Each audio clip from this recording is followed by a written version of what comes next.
Hello guys, welcome back to your channel movie star. दोस्तों, आज की इस वीडियो में हम एक्सप्लेन करने वाले हैं लव एंड मॉन्स्टर नाम की एक अमेजिंग मूवी को। तो मूवी की कहानी कुछ इस प्रकार होती है कि एक बार एक बहुत बड़ा एस्टेरॉइड पृथ्वी से टकराने वाला होता है। इसीलिए वैज्ञानिकों के द्वारा एक फैसला लिया जाता है कि वह उस एस्टेरॉइड को अंतरिक्ष में ही डिस्ट्रॉय कर देंगे।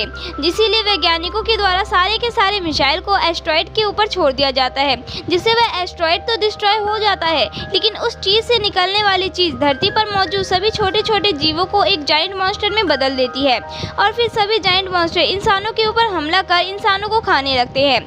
और इन जायंट मॉन्स्टर के ऊपर किसी भी हथियार का कोई असर नहीं हो रहा होता है। और इन्हीं सभी कारणों के कारण इंसानों की एक बहुत बड़ी पॉपुलेशन नष्ट हो जाती है।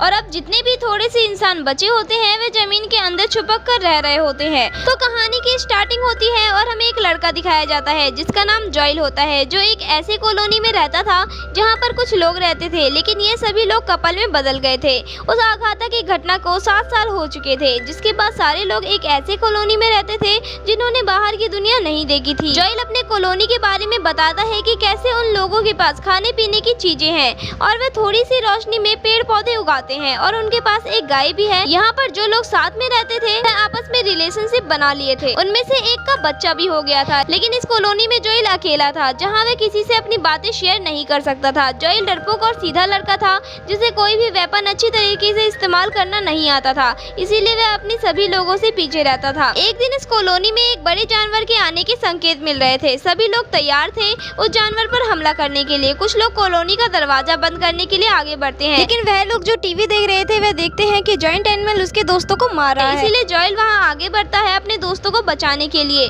फिर जॉयल देखता है एक कर्टन के पीछे एक बहुत बड़ा कॉकरोच है जिसे उसके दोस्तों ने खा लिया था और वो जॉयल को मारने वाला ही था कि तभी वहाँ उसके साथी आकर उसे बचा लेते हैं और उस जानवर को मार देते हैं। फिर जॉयल अपनी पुरानी यादों को याद करता है। यहाँ उसकी एक गर्लफ्रेंड थी जिसका नाम एमी था। 7 साल पहले जॉयल की ड्राइंग बहुत खराब थी, जिसके बावजूद भी एमी ने उसे एक कलर सेट लाकर दिया था।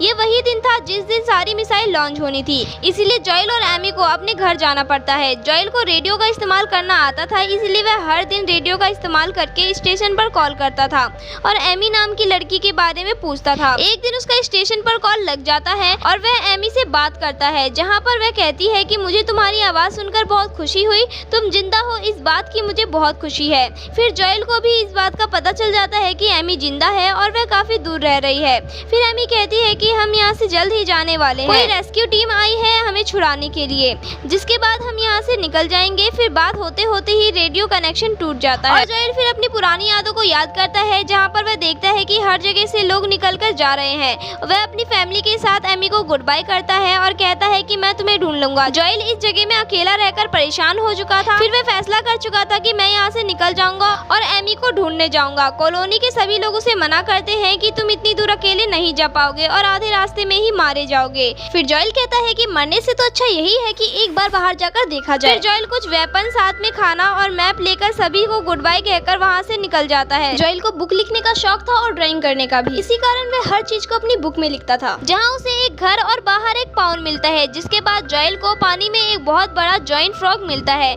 जहाँ उसे समझ नहीं आता कि वह क्या करे। और वह फ्रॉग जॉयल को खाने के लिए अपनी जीभ को निकाल कर उसे खाने वाला होता है कि तभी वहाँ पर डॉग आ जाता है जो जॉयल की मदद करता है और उसे बचा लेता है। जॉयल उस डॉग के पीछे भागकर एक वैनिटी वैन में आ जाता है। फिर जॉयल के वैनिटी वैन में आते ही डॉग उस वैन का दरवाजा बंद कर देता है। 7 सालों के बाद जॉयल ने एक जिंदा जानवर देखा था, जो कि एक समझदार डॉग था जो उस वैन में अकेला रहता था। फिर उसे पता चलता है कि इस डॉग का नाम बॉय है और उसके मालिक मर चुके हैं। फिर जॉयल उस रात वहीं रुक जाता है और वह डॉग से बहुत सारी बातें करता है। फिर डॉग जॉयल को एक ड्रेस दिखाता है जो उसके मालिक की थी और वहाँ से जाने से पहले जॉयल अपनी बुक में एक मॉन्स्टर की ड्राइंग करता है और फिर से आगे निकलता है, लेकिन इस बार बॉय उसके पीछे पीछे आने लगता है। फिर जॉयल उसे पूछता है कि क्या तुम मेरे साथ आना चाहते हो, और वह डॉग अपने मालिक का ड्रेस लेकर उसके साथ निकल जाता है। जॉयल फिर आगे निकलता है, लेकिन आगे जाने के बाद ग्रीन फाउंड के अंदर वह एक गड्ढे में गिर जाता है और उस गड्ढे में इंसानों की हड्डियां थी और वहाँ हर जगह बड़े बड़े हॉल थे जहाँ से सैंड वर्म निकल चुके चुके थे। जॉयल इस गड्ढे से निकल नहीं पा रहा था, लेकिन फिर जॉयल के लिए उस गड्ढे में रस्सी फेंकी जाती है, जहां उसे दो इंसान मिलते हैं जो उसे गड्ढे से निकाल देते हैं, जिन्होंने उस गड्ढे के अंदर एक बॉम्ब डाला था, जिसे सारे सैंडवर्म मर जाते हैं। और वह दोनों बताते हैं कि हम लोग यहाँ से गुजर रहे थे कि तभी तुम्हारी आवाज सुनी। फिर वह दोनों कहते हैं कि हम नॉर्थ की तरफ जा रहे हैं। फिर जॉयल बताता है कि मैं वेस्ट की तरफ जा रहा हूँ अपनी गर्लफ्रेंड से मिलने के लिए। फिर ये दोनों कहते हैं कि क्या तुमने खाना तो नहीं चुराया था और तुम्हें कॉलोनी से बाहर निकाल दिया गया। फिर जॉयल बताता है कि मैंने कोई खाना नहीं चुराया, मैं यहाँ अपनी फ्रेंड से मिलने आया हूँ। इस पूरे रास्ते में वह आदमी जॉयल को हर चीज सिखा रहा था। फिर वह जॉयल को कहता है कि अगर तुम्हें यहाँ अकेले सफर करना है तो तुम्हें कुछ चीजों का ध्यान रखना पड़ेगा, जैसे कि हमेशा ऊंची जगह पर रहो ताकि तुम मॉन्स्टर को दूर से ही देख सको। वह जॉयल को कहता है कि हमें एक जॉइंट मॉन्स्टर ने सूंघ लिया है जो हमारे पीछे पीछे आने वाला है। वह आदमी जॉयल से पूछता है कि क्या तुम भी अकेले हो, तो जॉयल बताता है कि हाँ, मेरी फैमिली से कोई नहीं है और मुझे ये डॉग रास्ते में मिला है जिसका नाम बॉय है। इनकी बातों से हमें यह पता चलता है कि इस आदमी का एक बेटा था जिसे जॉइंट एनिमल ने खा लिया था, और ये बच्ची जो इसके साथ में है उसकी मम्मी पापा को भी जॉइंट एनिमल ने खा लिया था। इसीलिए कॉलोनी में बस यही दोनों बचे थे जो एक सुरक्षित जगह को ढूंढ रहे थे। यह लोग बात कर ही रहे थे कि तभी वह आदमी कहता है कि बिल्कुल सीधे खड़े रहो, हिलना मत और अपनी टी शर्ट मुझे दे दो। फिर हम देखते हैं कि एक जॉइंट स्नेल वहाँ से गुजर रहा था, लेकिन सभी लोग शांत होकर खड़े थे। वह आदमी इस लड़के का टी शर्ट उस स्नेल के अंदर डाल देता है ताकि वह स्नेल जहाँ जाए वह जॉयल की गंध को फैला दे, ताकि वह जॉइंट एनिमल इन लोगों को जल्दी ना ढूंढ पाए। जॉयल कहता है कि तुमने उन्हें मारा क्यों नहीं। फिर छोटी बच्ची कहती है कि सारे जॉइंट एनिमल एक से नहीं होते, यह चीज हम उनकी आंखों में देख सकते हैं। यह जानवर बहुत अच्छा था। वह चुपचाप चला गया। फिर रात होने पर जॉयल इस चीज को अपनी बुक में ड्रॉ करता है। फिर वह आदमी इन सभी जानवर को देखकर बताता है कि हम लोगों से इनका पाला पड़ चुका है। फिर वह जॉयल को सिखाता है कि तुम एक साथ दो चीजें नहीं कर सकते। अगर तुम कहीं खाना खाते हो तो तुम वहाँ सो नहीं सकते, और अगर कहीं पर सोते हो तो वहाँ खाना नहीं खा सकते। इसीलिए वह आग बुझाकर आगे चले जाते हैं। जॉयल को अपना रास्ता अकेले ही तय करना, इसीलिए वह आदमी और छोटी लड़की जॉयल को अपने वेपन को यूज करना सिखाते हैं। जॉयल को एक भी वेपन यूज करना नहीं आता था, लेकिन वह धीरे धीरे सीख गया था। फिर वह आदमी बताता है कि अगर तुम्हें कोई जहरीला जानवर काट ले तो तुम इनमें से एक पौधा खा सकते हो जो तुम देख रहे हो, इससे तुम्हारा जहर खत्म हो जाएगा। फिर वह समय आ चुका था जब जॉयल को इन दोनों से अलग होना था। फिर ये दोनों जॉयल को समझाते हैं कि तुम हमारे साथ चलो, यहाँ कोई मतलब नहीं है। जब तक तुम एमी के पास पहुँचोगे तब तक बहुत देर हो चुकी होगी। तुम्हें यह भी नहीं पता कि वह उस जगह को छोड़ चुके हैं या नहीं, लेकिन जॉयल ने ठान लिया था कि वह एक बार एमी के पास जाएगा। वह छोटी बच्ची जॉयल को नहीं छोड़ना चाहती थी, इसीलिए वह रोने लगती है।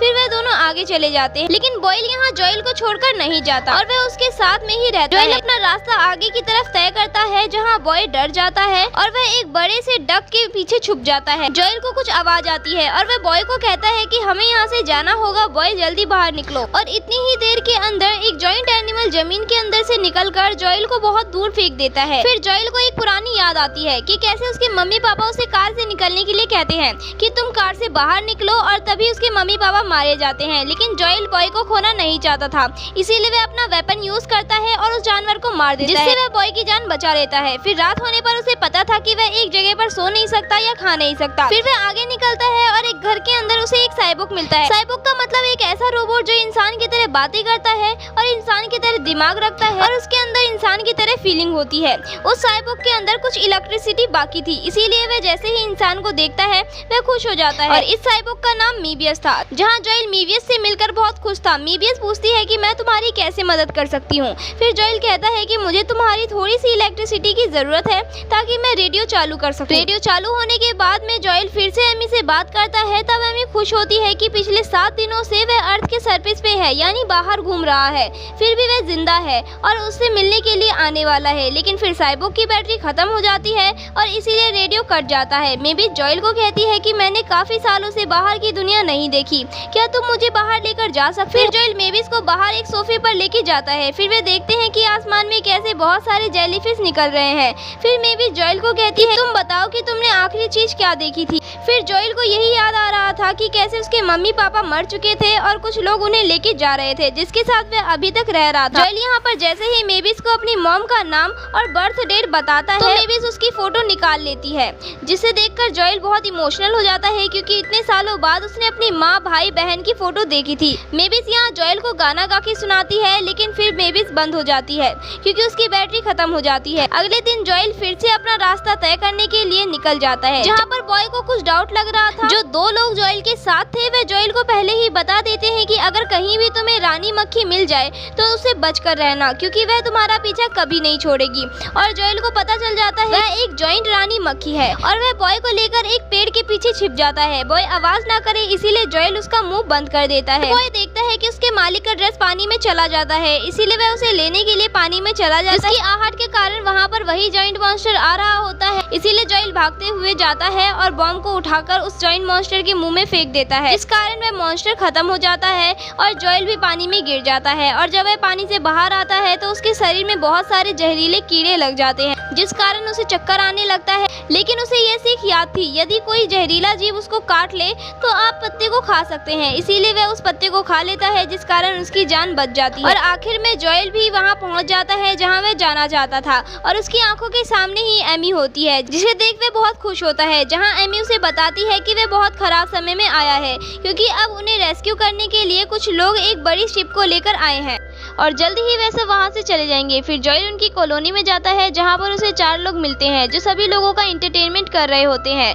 और उन्हें यहां से जल्द ही निकालने की बात कर रहे होते हैं। जहां पर जॉयल एमी से बात करता है और एमी उसे बताती है कि इस 7 सालों में काफी कुछ ज्यादा बदल गया है और उसने अपने लव फर्स्ट को भी खो दिया है। जहाँ पर जॉयल को पता चलता है कि एमी काफी ज्यादा बदल चुकी है और उसका इससे पहले एक बॉयफ्रेंड भी था। और अब यहाँ पर जॉयल को अपनी कॉलोनी की याद आने लगती है, जहाँ पर वह सोचता है कि वह यहाँ क्या कर रहा है, वह यहाँ से चला जाएगा। फिर उसी रात जब वह पार्टी में जाता है तो उन सबको वही खाना दिया जाता है जिसे जॉयल के डॉग ने खाने से मना कर दिया था। फिर पार्टी के खत्म होने के बाद जॉयल रेडियो की मदद से अपनी कॉलोनी वालों से बात करता है, जहाँ पर वे सब जॉयल को जिंदा देखकर बहुत हैरान होते हैं और बहुत ज्यादा खुश होते हैं। वहीं वे बताते हैं कि अब उनकी जगह सेफ नहीं है और अब वहाँ बार बार जॉइंट एलिमेंट आ रहे हैं। और इसके बाद जॉयल बाहर जाता है और एमी को बताता है कि यहाँ कुछ गड़बड़ है कि तभी कोई जॉयल के पीछे से हमला करता है, जिस कारण जॉयल बेहोश हो जाता है और जब उसकी आँख खुलती है तो वह अपने आप को बंधा हुआ पाता है और हमें पता चलता है कि वह सब लोग लुटेरे हैं जो फ्यूल और खाना चुराने के लिए आए हैं और उनके पास एक जाइंट केकड़ा भी है जिसे उन्होंने चेन से बांध कर रखा है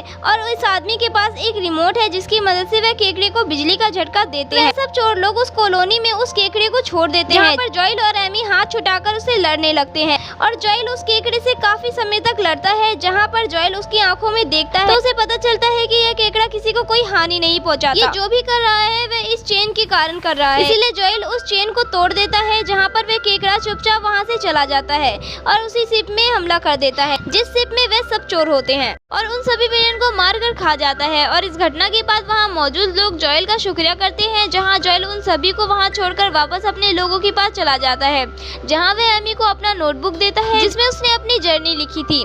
फिर जॉयल वहाँ से 7 दिनों का सफर करके अपने लोगों के पास पहुँचता है जो उसे देखकर बहुत खुश होते हैं। फिर जॉयल अपनी रेडियो की मदद से सभी लोगों को अपनी जर्नी के बारे में बताता है कि कैसे उसने 7 दिनों की जर्नी पूरी की है और वह सब आराम से जायंट मॉन्स्टर का सामना कर सकते हैं और उन्हें सबसे पहले अपनी सेफ्टी के लिए एक ऊंची पहाड़ी पर जाना होगा। फिर हमें वह सभी लोग दिखाए जाते हैं जो पहाड़ पर जा रहे होते हैं।